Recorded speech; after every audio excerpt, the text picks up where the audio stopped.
ابھی آپ نے خود اعتراف کر لیا کہ الیکشن کمیشن سمبل لے سکتا ہے، پارٹی ختم نہیں کر سکتے، تو آپ اپنا آرگومنٹ خود سپوائل کر رہے تھے. آپ کہہ رہے تھے الیکشن کمیشن کے پاس آپ سوال کریں، آپ تقریر نہ کریں. سوال یہ ہے کہ آپ جو بات کر رہے ہیں کہ کھوسہ صاحب کا جو گرفتاری ہوئی اس کا ذکر نہیں، وہ سپریم کورٹ میں جو رپورٹ جمع ہوئی ہے چیف سیکرٹری کی اس کا ذکر موجود ہے خرم کھوسہ کی گرفتاری کا. آپ کہہ رہے ہیں پورے ملک میں سیکشن 144 لگا دیا گیا، آپ کے بندوں کو پکڑا گیا، صرف 6 لوگوں کے آپ نے بیان حلفی جمع کروائے ہیں. تو کیا 6 لوگوں کے آپ بیان حلفی جمع کرا کے یہ سارا کیس ثابت کر سکتے ہیں؟ ہمارے پاس اور 4 شہروں کا آپ نے سیکشن 144 کا جمع کروایا کہ وہاں پہ ایک سیکشن 144 لگا ہوا ہے. ہمارے پاس 60,000 بیان حلفی موجود ہے. آپ نے عدالت میں 4 اور 6 جمع کروائے ہیں. آپ نے تقریر کرنی ہے تو آ جائیں، ادھر آ جائیں. فیکٹ بتائیں. تو پھر آپ سن لیں نا. آپ لگا سوال سننا نہیں چاہتے. اب آپ نے کر دیا، اب آپ سن لیں. میرے پاس 60,000 بیان حلفی آئے ہوئے ہیں ہمارے پاس. پروپوزل جمع کرائے ہیں. یار میں نے کب کہہ رہا ہوں کہ میں نے جمع کرا دیے سارے مکمل. ہمارا کوشچن لے لیں. آپ نے آج ڈسسٹسفیکشن کا اظہار کیا ہے جوڈیشری پر. یہ الیکشن کے بعد الیکشن ڈسپیوٹس اسی جوڈیشری میں آئیں گے اس نے حل کرنے. جب آپ کو اس آپ نے سنا نہیں. میں نے عزت مآب چیف جسٹس فائز عیسیٰ کہا ہے، سنا ہے آپ نے؟ جی بالکل. تو پھر اس کا مطلب یہ ہے کہ میں نے عدم اعتماد کسی مخصوص پر. صاحب آپ سمجھتے ہیں کہ اگر وہ میرے سردار پر اعتراض کر سکتے ہیں تو میں ان کے قاضی ہوں. آپ سمجھتے ہیں یہ جو آپ حالات بتا رہے ہیں تو یہ سارے حالات تو انہی حالات کی طرف اشارہ کر رہے ہیں جو ڈسکا میں 20 پریزائڈنگ افسر اغوا ہوئے تھے. تو آپ سمجھتے ہیں یہ ڈسکا والا الیکشن ہونے جا رہا ہے؟ یہ الیکشن تو خیر اس سے بھی بدتر ہونے جا رہا ہے. آپ کو نظر آ رہا ہے یہ پری پول ریگنگ کی پاکستان کی تاریخ کی بدترین جو ہے یہ ایک نمائش ہونے جا رہی ہے.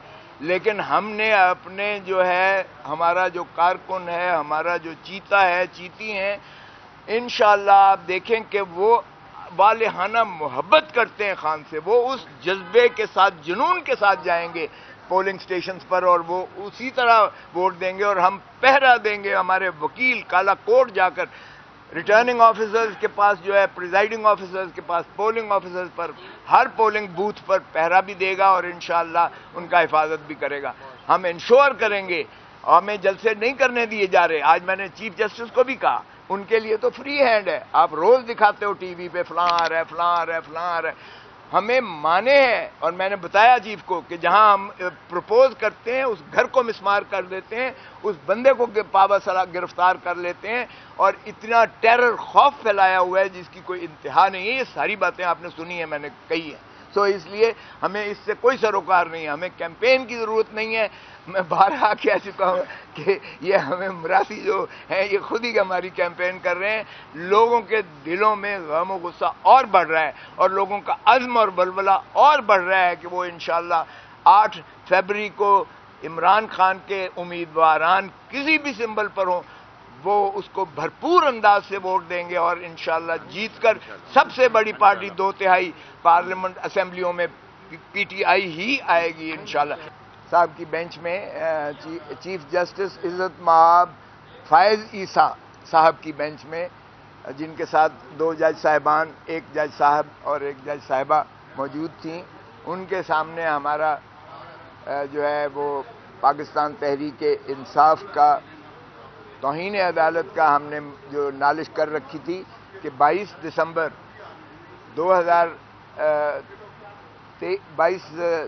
2023 کا فیصلہ جو تھا سپریم کورٹ کا، جس میں انہوں نے حکم دیا تھا الیکشن کمیشن آف پاکستان کو کہ صاف اور شفاف الیکشنز یقینی بنائے جائیں، لیول پلینگ فیلڈ دی جائے، کیونکہ ریاست کی روح ہی صاف اور شفاف الیکشنز اور لیول پلینگ فیلڈ سے وابستہ ہے.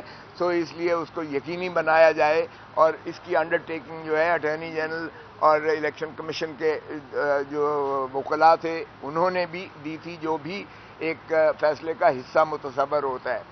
تو اس کی چونکہ دھجیاں اڑائی گئیں واضح طور پر اور تضحیق کی گئی سپریم کورٹ کے اس فیصلے کی، جب ہمارے امیدواروں کو جو ہے کاغذات نامزدگی داخل کرنے سے مانع کیا گیا، ہمارے پروپوزرز اور سیکنڈرز کو اٹھا لیا گیا، ریٹرننگ آفیسرز کے باہر ایک جم غفیر پولیس کا اور سفید پارچات میں ان کے اپنے جو لا انفورسنگ ایجنسیز کے لوگ ہوا کرتے ہیں وہ موجود ہوتے تھے، اور ان کی رسائی ناممکن بنا دی، جس کے لیے کئی ہمارے امیدواران نے ریٹیں ہائی کورٹس کے مختلف بینچز میں سارے پاکستان میں کی، اور جس وجہ سے پھر 2 دن جب ایکسٹینڈ ہوئی، اضافی ہوئی، 24 تک کیا گیا، 24 دسمبر تک کاغذات نامزدگی داخل کرنے کا، تو وہ ایک آگ کا دریا پار کر کے جو ہے وہ کامیاب ہوئے، یا جس طرح سے، اور جو وکلاء بھی ساتھ جاتے تھے ان کو بھی گرفتار کر لیا جاتا تھا، اور باریں پھر اٹھتی تھیں اور پھر ان کو مخلصی ملتی تھی۔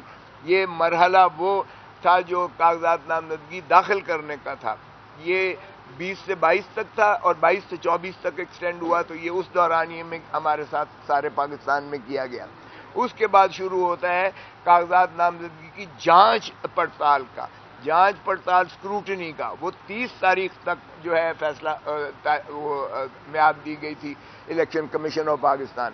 تو ڈفرنٹ ریٹرننگ آفیسرز نے کسی کو 26، 27، 28، 29، 30 تک تاریخیں دے رکھی تھی، اس میں بھی یہی چیز روا کی گئی، اور وکلاء کو ہم بھیجتے تھے اس لیے کہ وکلاء ذرا اپنا قانون کو محافظ ہونے کے ناطے سے ان کو حقوق کا پتہ ہوتا تھا، لیکن وہاں بھی ایسا ہی ماحول کریٹ کیا گیا، اور چنانچہ ہم نے دیکھا کہ کاغذات نامزدگی کو پھاڑا گیا، آپ کے میڈیا نے دکھایا، تشدد کیا گیا، عورتوں کو جو ہے اسی طرح جانے سے مانع کیا گیا، ان کے ساتھ جو ہے ہماری فیمیل کینڈیڈیٹس کے ساتھ وہی حال کیا گیا، اور اس بات کی ہم نے پھر ہمارے کینڈیڈیٹس کو اریسٹ کر لیا گیا، یہ مینٹیننس ایم پی او لگا کر اریسٹ کیے گئے، اور ان کے پاس جو ہے خالی ڈپٹی کمشنرز کے وہ جو ہے پرفارم موجود تھے، جس میں صرف نام انہوں نے درج کرنا ہوتا تھا، اور 1 مہینے کی نظر بندی اس کی لکھی ہوئی ہوتی تھی ہر اسٹیشن پر، جس کو چاہتے تھے اٹھا کر اور اس کو جیل میں ڈال دیتے تھے اس ایم پی او کے تحت۔